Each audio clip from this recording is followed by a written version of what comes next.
We slide in they hand, can't find them. We ride through the D like a Uber. We towing the block like it's fashion. I'm rolling up the... Alright, hey everybody, I'm going to show you how to change the ignition ambient light for the 1999 to 2003 Lexus RX300. It's pretty simple. This is going to be a quick video. If you miss anything, just rewind it.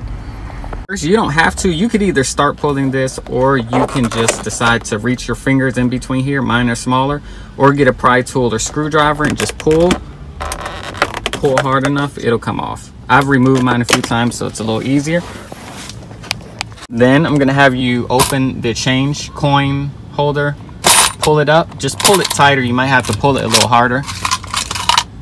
Okay, next, you shouldn't see wires. I've just installed some things, but pull this hard. Don't be afraid. Give it some elbow grease. And then you can either reach in here, pull it a little tight, or you can use this pry removal tool. But pull it and work your way around. Do the same thing on this side. Okay, so next you're gonna see there's a 10mm bolt right there. And then on the other side, there's a 10mm bolt. You can get like a tiny flathead screwdriver. Pop that open. There's a 10mm bolt right there. In case you can't see it, bam. I use this 10mm socket to loosen it first. I make sure I put that down first to make it easier. And then work my way. That's one.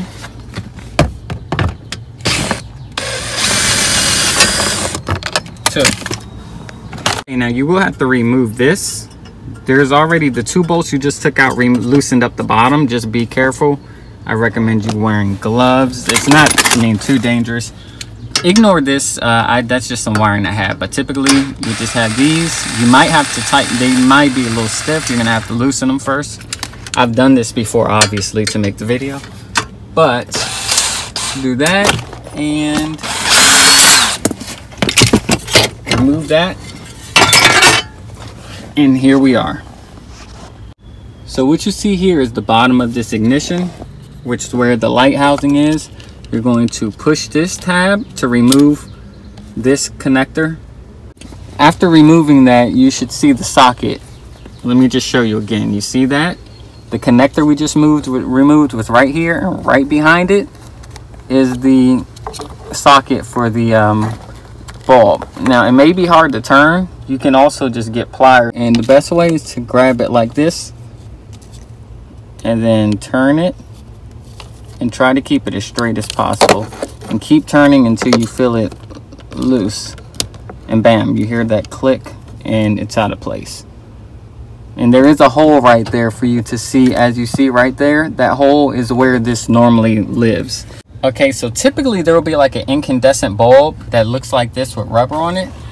If I were you, I would wrap some tape around the bulb and then pull it. But make sure it's not too hot when it happens. If you want to, you could just disconnect this right here, that harness. There's a harness right here, and then the bulb is okay. And you don't have to do this, but let it cool off. It'll be easier to get out that way.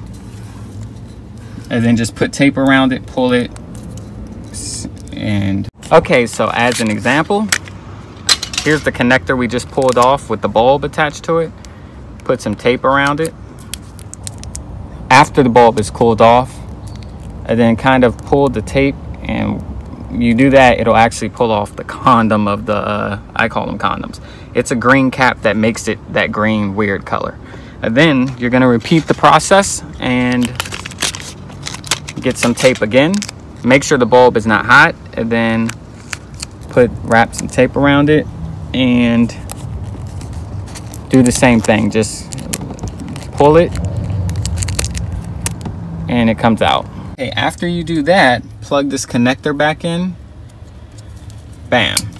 And then we're gonna plug the other end of the other connector that we unplugged. We're gonna plug back in. That was under the socket. Okay, now you'll just do the reverse order of everything else you did and just put everything back together in the same order. So start with this piece, of course, and it has hooks right here for you to actually put it back into place. Okay, so now put everything back in a reverse order of how you took it off. Remember that bolt we took off, the one on the other side in the same place, 10mm.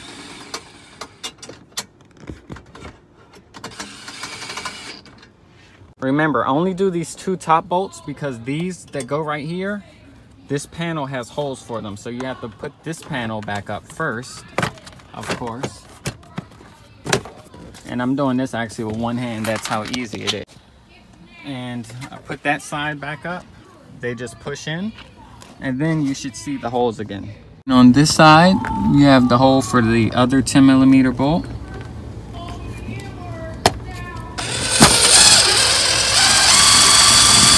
That's one. Then we have this one on the other side that was behind that cap. Don't forget it. Whoops.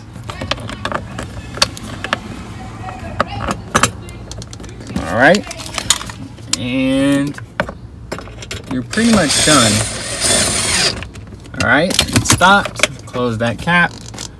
Let's get our coin holder, or whatever you want to call it, and clamp the hooks back into place. Sometimes these give you a little trouble. Actually, you have to have that part go in and then have it come down. It's a little tricky. And then, last but not least, our ignition cover. And bam. And we're all done. I got a little something to say. I just gotta let that out. I was gonna be hated this year. I was gonna shut my mouth. They play with my brother's name though. I just can't shut that out.